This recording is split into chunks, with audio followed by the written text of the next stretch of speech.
V ljubljanskih Mostah je v nabito polni dvorani 500 ljudi, daleč največ mladih, praznovalo drugačno vstajenje kot preostanek države.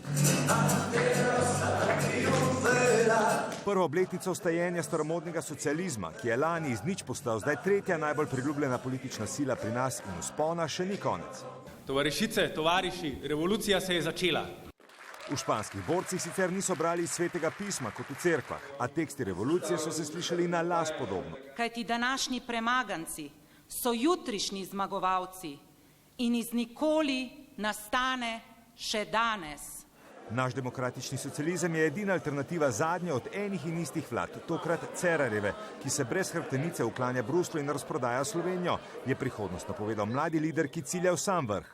V letu, ki je pred nami, bomo zato še ostreje nastopili proti privatizaciji in se namesto tega zavzeli za ekonomsko demokracijo, zadružništvo in delavsko upravljanje. Finančno stanje stranke je predstavila morda nekoč prva dama, dekle Luka Mesca, Ana Štromajer. In kot je že Luka v svojem govoru omenil, želimo svojim zgledom kazati družbo, kakršno želimo ustvarjati. Zato bomo tudi pri finančni politiki sledili demokratičnosti, transparentnosti in socialističnemu načelu. Pošteno plačilo za pošteno delo. Hvala. Zmagali smo že v prvi bitki, za istospolne smo slišali, pred nami je odpis dolgov revnim. Državni holding in slaba banka bosta spet last ljudi. In kdo bo to vodil?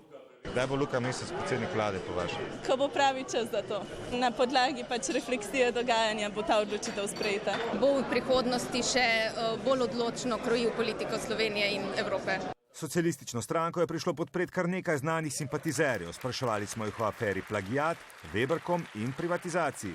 Strahoten zdrs, vsak, ki ima 5 minut časa, je lahko tudi minister za ključni dve probojni dejavnosti, to sta izobraževanje in pa znanost. Teh 15 podjetij, ki se seznama za privatizacijo, prvo sploh noben že bog ne ve, kako so pristali.